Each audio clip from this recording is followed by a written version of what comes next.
Hey guys, Alejandro here, and on this video, I'm starting a new series. I've been thinking about it for a while, and I guess now I'm taking action upon it. I want to call it the BTR, essentially the blueprint to reality.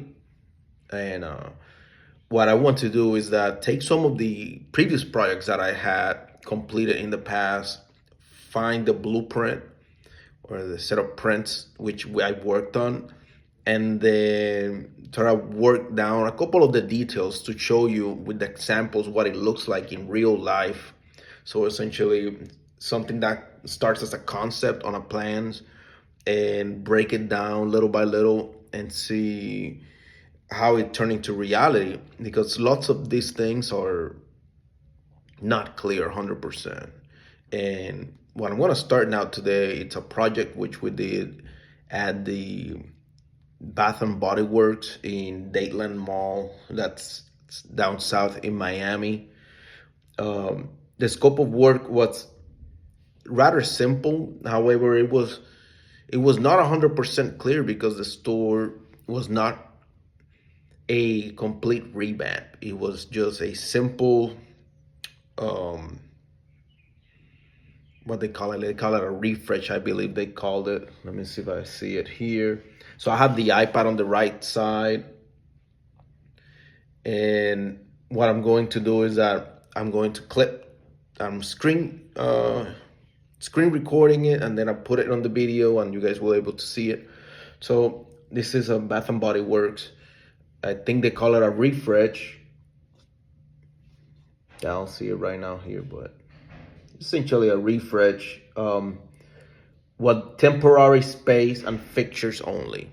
That's all it is. What they take is what they do is that they move the existing store, they put it somewhere within the same mall, and they open it up. It's temporary, so the store is not gonna be, not gonna have all the flashes. It's just white walls, kind of like vanilla box it, and they put shelves on the walls, just regular shelves.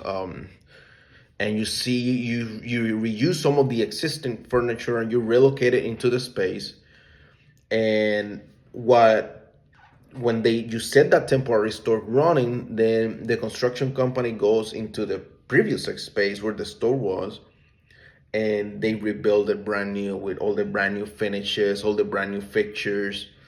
And when the store is completed after 3 months, 4 months later, then the store relocate the products and the people into the new store. The new store has already new systems, new uh, cash trap machines, new IT, and all the technologies. Just move the product and the people, and then the old store will have to go back and demo everything. All the fixtures go to trash and all of that good stuff. So the detail I wanted to point out here was regarding the cash wrap. Um, if you go on the general notes um, under the scope of work, let me mark it here, annotate, highlighter. There's a catch wrap. Hopefully I can make it bigger.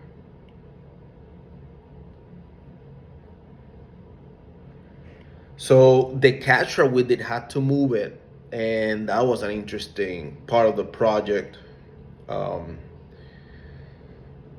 which I thought it was great. I have a video how we did the relocation, but we had to lift it off the ground. Said $3 to $4, and man, this thing is long. Like it's probably like 15 feet long at least. Set it on a couple of dollars, and then wheel it out of the store, and then place into the new location. And you have to coordinate with an electrician because you have to set a power pole. And a power pole, typically you can purchase it, you can find it online. It's a pole. It's probably about, electricians know about it. If you ask them about it, if they're a good commercial electrician, they probably have done a couple of them. And it's simple. It's just one day of work. They bring a line from the panel, brand new power They have this post which is typically like 4x4 aluminum build. Kind of has like a nice finish on the outside, not flashy, just square tubing.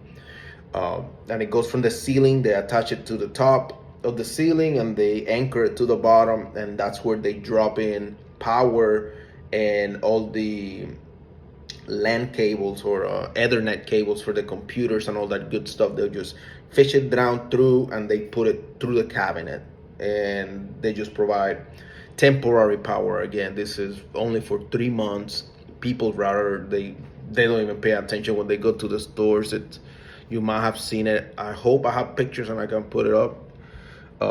So that power pole is so interesting. You set the catch wrap, you anchor it down, and then they provide power to it. So right here,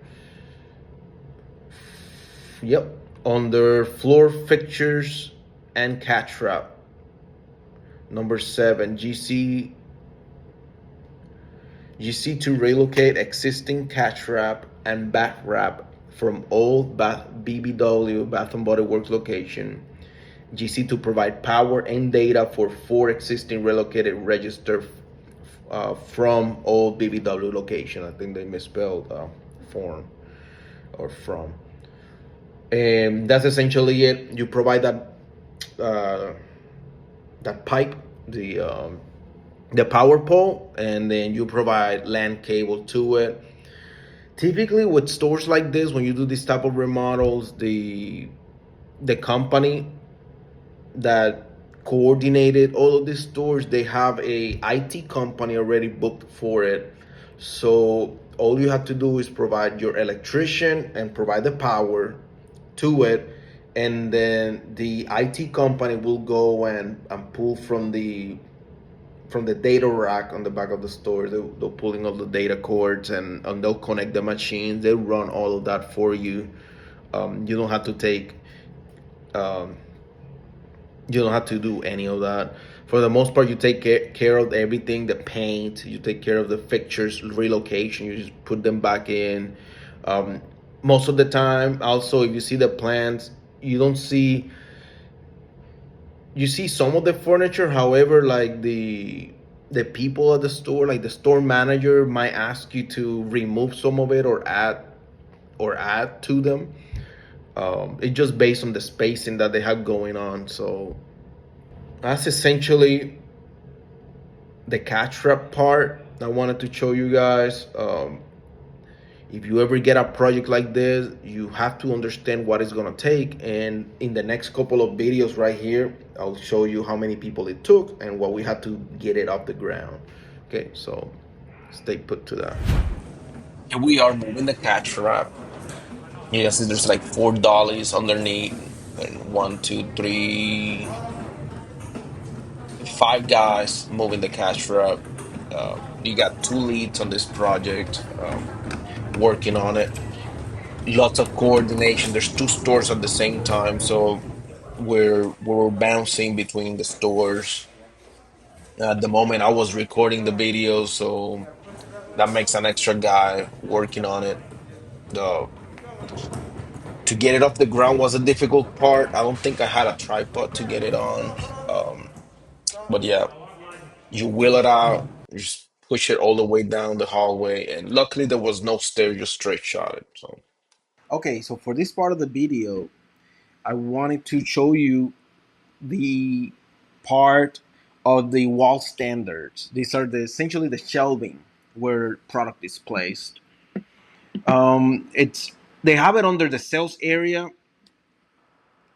Let's see if I can annotate. Line width, good, pretty fat one. Yeah, right here under wall standards.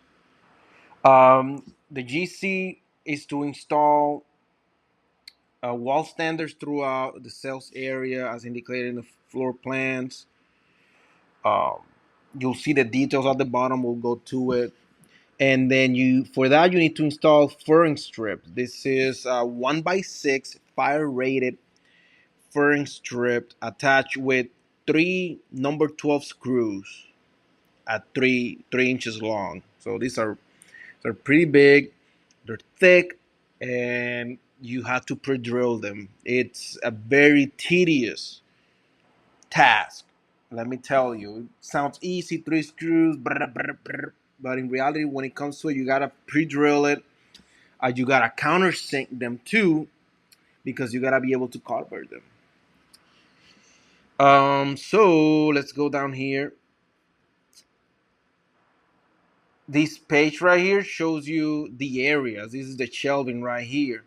Boom, you got a space of roughly 4 feet in between, because I believe there's a cabinet right in there. And you got another line right here, and same thing on the other side of the wall. You have one 20-foot section and another 20-foot section with a 4 feet in between. Okay, and then in the back of house, you also have product placement here, product placement here, product placement here. Um, and I'll show you an easy way to calculate for materials for that, because you are supposed to provide those.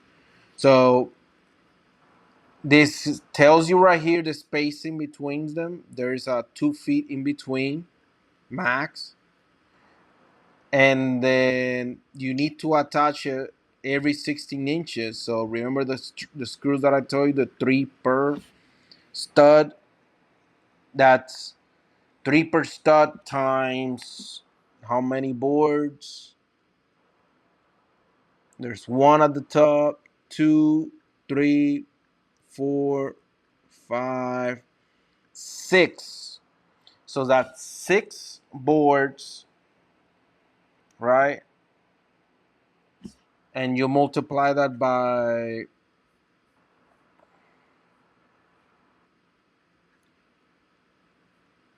80 feet, essentially, because there's 20, I mean, 22, 22.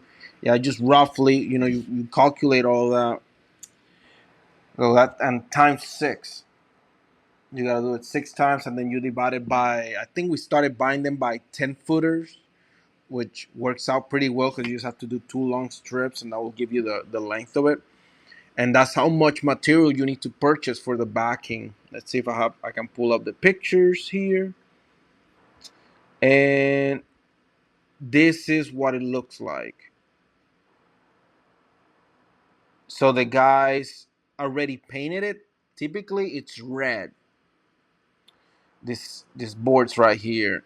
You can see had a bunch of screws, and sometimes you gotta notch it for existing outlets. It's just the way it goes.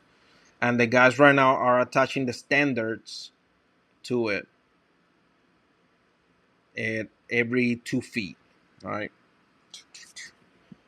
Um, very tedious work, super tedious work. Once you install that, I paint the store, because it is easier to paint the whole wall, and you do your whole prep work. You get it all done at once. You cover the top. You go with like plastic, like 4 feet, and then at the bottom of the floor, typically everything is already covered with like builder's paper, and then some plastic so paint doesn't go underneath. Um, and then you spray the whole store. And once it's painted, then you go in and start attaching your standards and your shelving and all that good stuff. Let's see, got other picture here with partially all the standard and the shelving installed. We measured this and we install them uh, at the height that we need them, and then we'll go and start putting the shelves up. What else we got here? Remember earlier I think I'm gonna try to add it earlier in the video, but this is the power pole, and we did the layout on the floor of where the cat trap is gonna go, because we have to move the cat trap from the old location into the new one. And this is a perfect example right here. You do the layout. We put blue tape on the floor so we don't mark the flooring, and we set the power pole exactly where the cat trap is gonna go. That was beautifully executed. That's essentially it. This is a picture of the cash wrap once we moved it. In this particular one, the store the store is located higher. It's on a different mall or different plaza, so we had to separate the cat trap in two pieces. Essentially, we took it here. You can see the division right here, and we took out that toe kick. There's MC cable right here for electrical. Um, yeah, we had to take it apart and put it inside the store. It was so heavy, and then we put a new toe kick. And I believe, if I'm not mistaken, I think we ended up painting the whole cat trap. I know we did it in one store. I can't remember exactly if it's on this store. But yeah, this once the shelvings are installed, this is what it looks like. I mean, it's a temporary store, so don't you can't be asking for lots of details. Uh, that's essentially it. That's what it looks like. That detail right here in real life, when we go to the whole BTR, the blueprint, this is it. Just very simple. At the beginning, it looked complicated. Let me see what else I can provide information here. One important thing to take is that some of these measurements are a reference, right? And you have to understand that, because when you build the actual store, when you go and build a Bath and Body Works or any retail store, they are super specific of how they want the dimensions. So this 1 foot 9 inches right here, if it was the actual store, it needed to be exactly that. Here, being that the standards are, I mean, that's like a universal item, those can't really get exactly 1 foot 9 when you put them together. I think it was off by like an inch or so, or 3/4 of an inch. And I recall, because the first time we did it, like, we're like, hey, we can't get the measurements to work, and we created this whole email and we sent it to the store, and ownership just let us know that it was okay if it was off by a couple of inches or whatever, or 3/4 of an inch, because this is a temporary store. So you just gotta keep that in mind. And like always, if something doesn't look like the blueprints, it's your responsibility to notify it, and notify it ahead of time, so they can either make a decision or send you the right product. I recall this right here never ended at the 10 and a half. I think it was 11 something, or maybe like 9 something. It was smaller or bigger. Um, when we ended up building the actual store. Yeah, this is what it looks. I hope you guys appreciate and learn something from this video. Like always, if you guys have any question, you can put it there in the comments or reach out to me. I'm always on. Typically check my YouTube account pretty often, or just go to LinkedIn. I will be posting my LinkedIn on my page on YouTube, so you guys can reach out, connect, and we can chat, and we can review projects together or whatnot. So yeah, thank you guys for watching. Have a safe one.